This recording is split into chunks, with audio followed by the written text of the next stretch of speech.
ഇന്നത്തെ വീഡിയോയിൽ നമുക്ക് ടൂ വീലറിൻ്റെ കാർബറേറ്റർ എങ്ങനെ ക്ലീൻ ചെയ്തെടുക്കാം എന്ന് നോക്കാം. അപ്പോൾ ഈ വണ്ടിയുടെ കംപ്ലൈൻ്റ് എന്ന് പറയുന്നത് വണ്ടിക്ക് തോന്നുന്ന രീതിയിലാണ് ഓടുന്നത്. അതായത് കുഴിയിലൊക്കെ ചാടുമ്പോൾ വണ്ടി ഓഫായി പോവുക, രാവിലെ ഓണാകാതെ വരിക, അതേപോലെ തന്നെ RPM ഒന്നും സ്റ്റേബിൾ അല്ല, അതേപോലെ തന്നെ മിസ്സിങ് വരിക. ഞാൻ കാർബറേറ്റർ ഒന്ന് ട്യൂൺ ചെയ്ത് നോക്കി. ട്യൂണിങ് ഇന്ന് ചെയ്താണെങ്കിൽ നാളെ അത് മാറിപ്പോകുന്നു. അങ്ങനെയൊക്കെ ഒരുപാട് കംപ്ലൈൻ്റ് ആയിരുന്നു ഈ വണ്ടിക്ക്. അതേപോലെ തന്നെ ചില ദിവസം രാത്രിയൊക്കെ ഓഫായി വഴി കിടക്കുക. പിന്നീട് സെൽഫ് എടുക്കത്തില്ല. പിന്നീട് അരമുക്കാൽ മണിക്കൂർ കഴിഞ്ഞ ശേഷം സെൽഫൊക്കെ അടിച്ച് നോക്കുകയാണെങ്കിൽ ചിലപ്പോൾ കിട്ടും. ഇതൊക്കെയായിരുന്നു ഈ വണ്ടിയുടെ കംപ്ലൈൻറ്റ്. അപ്പോൾ ഞാൻ ടാങ്കും മറ്റുള്ള കാര്യങ്ങളൊക്കെ റിമൂവ് ചെയ്ത് വെച്ചിട്ടുണ്ട്. ഇത് ബജാജ് ഡിസ്കവർ 150 ആണ്. അപ്പോൾ ഇതിൻ്റെ ആക്സിലേറ്റർ കേബിളിൻ്റെ കണക്ഷൻ മുകളിൽ നിന്നാണ് വരുന്നത്. അത് നമ്മൾക്ക് അഴിച്ചെടുക്കാം. ടാങ്ക് അഴിക്കണമെന്നില്ല, ടാങ്ക് അഴിക്കാതെ നമ്മൾക്ക് എടുക്കാൻ പറ്റും. അതേപോലെ തന്നെ ഇവിടെ 2 ക്ലിപ്പുകളൊക്കെ ഉണ്ട്. ഈ ക്ലിപ്പ് 3 ഉണ്ട്. ഇതിനു മുമ്പ് പണിതയാളത് കേബിൾ ടൈറ്റ് വെച്ചേക്കുവാണ്. അപ്പോൾ 3 ക്ലിപ്പുകളും അഴിക്കണം. അതിനുശേഷമാണ് നമ്മൾക്ക് കാർബറേറ്റർ പുറത്തോട്ട് എടുക്കേണ്ടത്. അപ്പോൾ എൻ്റെ അടുത്ത് കുറച്ച് ക്ലിപ്പുകളും ഓറിങ്സും മറ്റുള്ള കാര്യങ്ങളൊക്കെ ഉണ്ട്.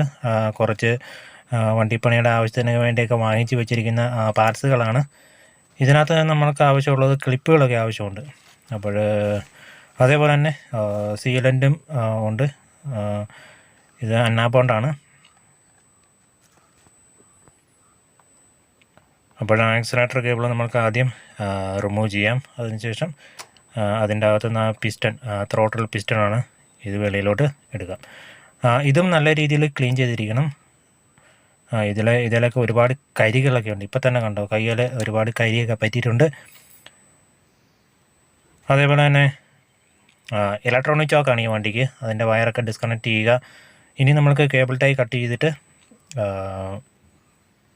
ഇവിടെ ക്ലിപ്പായിരുന്നു, കേബിൾ ടൈ ഇട്ട് കെട്ടി വെച്ചേക്കുവാണ്. അതൊക്കെ കട്ട് ചെയ്ത ശേഷം നമ്മൾക്ക് ക്ലിപ്പുകളൊക്കെ ഊരിയെടുക്കാം.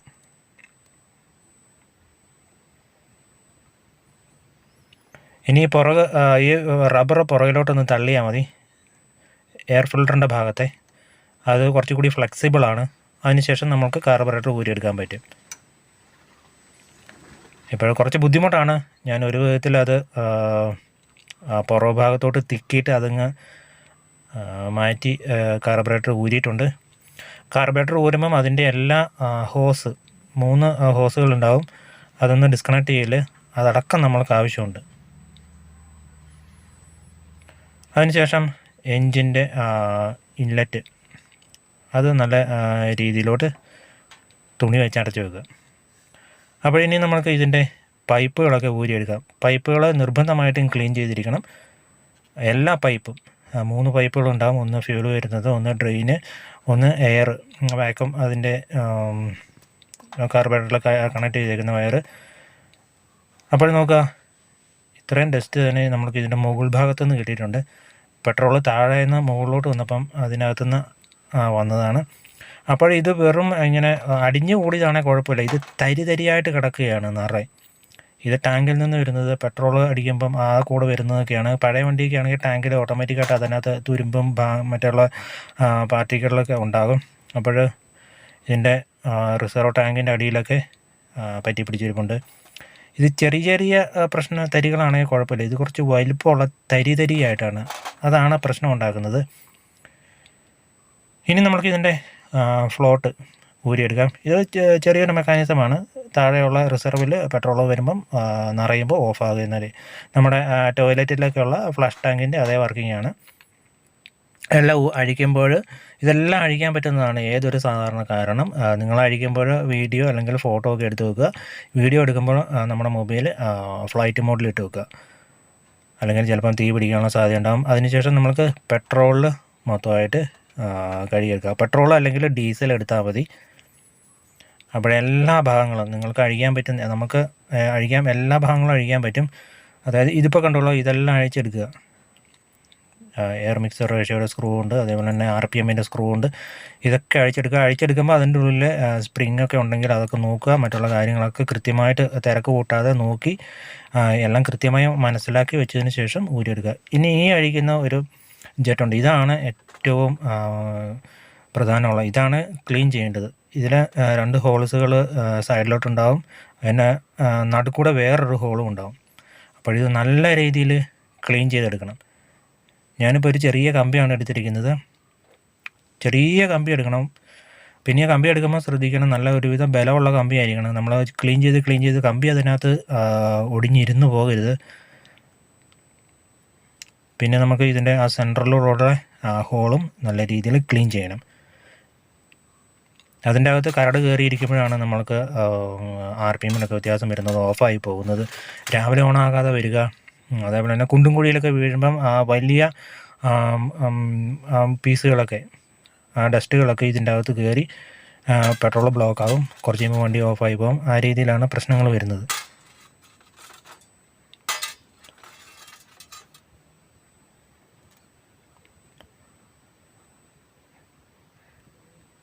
എല്ലാം ഓർത്ത് വയ്ക്കണം.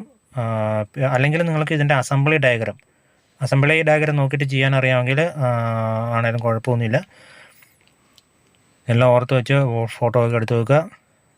അതിനുശേഷം എങ്ങനെയാണോ ഊരിയത് അതേ രീതിയിൽ ഇടുക. എല്ലാം ആർക്ക് വേണമെങ്കിലും ഊരാൻ പറ്റുന്ന സംഭവങ്ങളൊക്കെയാണ്. ഇത് കടയിൽ പോവുകയാണെങ്കിൽ ഇപ്പം മിക്ക വർക്ക്ഷോപ്പുകാർ ഇതിനൊന്നും മെനക്കെടാറില്ല. കാരണം ഇവർക്ക് ഈ കാർബറേറ്റർ അങ്ങ് മാറ്റി വെക്കണമെന്ന് പറഞ്ഞാൽ കാർബറേറ്ററിൻ്റെ പൈസയും കിട്ടും, അതേപോലെ തന്നെ അതിൻ്റെ കമ്മീഷൻ ഉണ്ട്, അതേപോലെ തന്നെ പണിക്കൂലിയും പെട്ടെന്ന് ചെയ്ത് തീർക്കുന്ന പണിയാണ്. പക്ഷേ ഇതൊന്ന് ക്ലീൻ ചെയ്തെടുക്കണമെങ്കിൽ 2-3 മണിക്കൂർ എടുക്കും. അപ്പോൾ ഇത് കുറച്ച് പഴയതായി. വാഷർ, ഗ്യാസ്കറ്റ് നമ്മൾക്ക് ഇത് തന്നെ വയ്ക്കാം. ഇതെൻ്റെ അടുത്തില്ല. അതിനുശേഷം ഞാൻ അന്നാബോണ്ടിൻ്റെ സീലൻ്റ്, ഇത് ഗ്രേ ആണ്, മുമ്പേ കാണിച്ചത് ക്ലിയറാണ്. ഗ്രേ ആണ് കുറച്ചും കൂടി നല്ലത്. ഇത് ഉപയോഗിച്ച് നല്ല രീതിയിൽ സീലൻ്റായിട്ട് ഇട്ട് കൊടുക്കുക. ഓവറായിട്ട് തേച്ച് കൊടുക്കരുത്. നല്ലപോലെ ഇപ്പം അപ്ലൈ ചെയ്ത് കൊടുത്തിട്ടുണ്ട്. ഇതിന് നമുക്കിത് അടയ്ക്കാം. അതിനുശേഷം ഇതിൻ്റെ ബാക്ക് സൈഡിൽ വരുന്ന സ്ക്രൂകളൊക്കെ ഇട്ട് കൊടുക്കുക. ഒന്നും മിസ്സാകാതെ കൃത്യമായിട്ട് തന്നെ ഇടുക. കാര്യങ്ങളൊക്കെ ഓർത്ത് തന്നെ വയ്ക്കുക. ആദ്യം പറഞ്ഞ പോലെ ആർക്കും ഇത് കൈകാര്യം ചെയ്യാവുന്നുള്ളൂ. ഇതിന് ഒരുപാട് ടൂളുകളൊന്നും ആവശ്യമില്ല. സ്ക്രൂ ഡ്രൈവറും കുറച്ച് 1-2 സ്പാനറിൻ്റെ ആവശ്യമേ ഉള്ളൂ. ഇനി നമ്മൾക്ക് എക്സ്ട്രാ പുറത്തോട്ട് പ്രസ്സായപ്പം വന്നിട്ടുള്ള സീലൻ്റൊക്കെ ക്ലീൻ ചെയ്ത് കളയുക. അപ്പോൾ ഈ ഒരു അഡ്ജസ്റ്റ്മെൻറ്റ് സ്ക്രൂവിൻ്റെ ഒരു വാഷർ പോയിട്ടുണ്ടായിരുന്നു, അത് ഞാനൊന്ന് റീപ്ലേസ് ചെയ്ത് കൊടുത്തിട്ടുണ്ട്. അതിനുശേഷം ഇത് ടൈറ്റ് ചെയ്യുമ്പോൾ മൊത്തമായിട്ട് ടൈറ്റ് ചെയ്തില്ലേ, ആ ബോഡി ലെവലിലോട്ട് വരുമ്പോൾ ആ ബോഡി ലെവലിൽ നിൽക്കത്തക്ക രീതിയിൽ 2 സ്ക്രൂ അങ്ങ് ടൈറ്റ് ചെയ്ത് കൊടുക്കുക.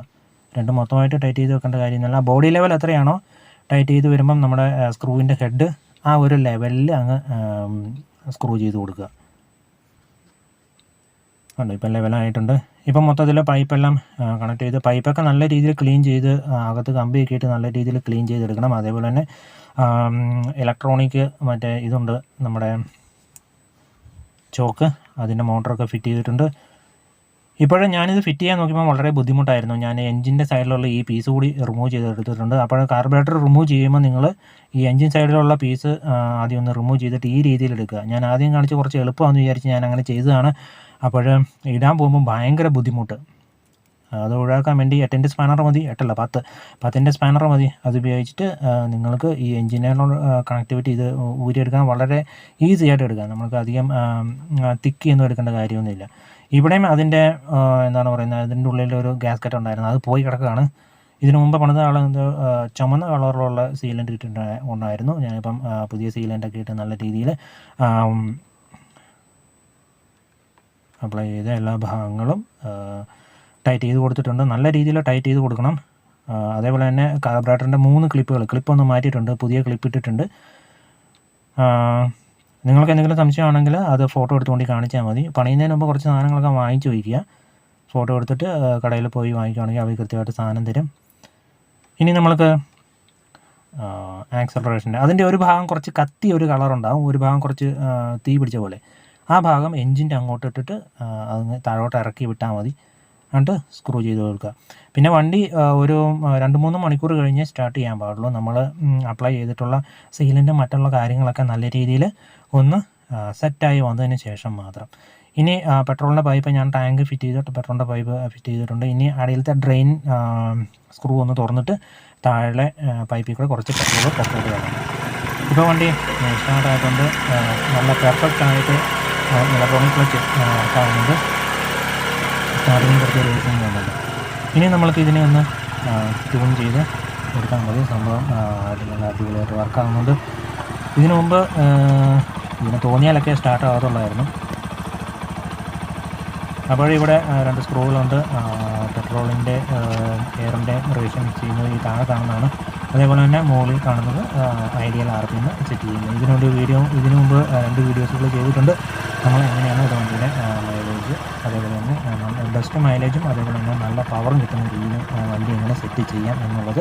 അപ്പോൾ കാർബറേറ്റർ കംപ്ലൈൻ്റ് ഒക്കെ ആണെങ്കിൽ നിങ്ങൾക്ക് തന്നെ ഇത് ചെയ്യാവുന്ന കാര്യമേ ഉള്ളൂ.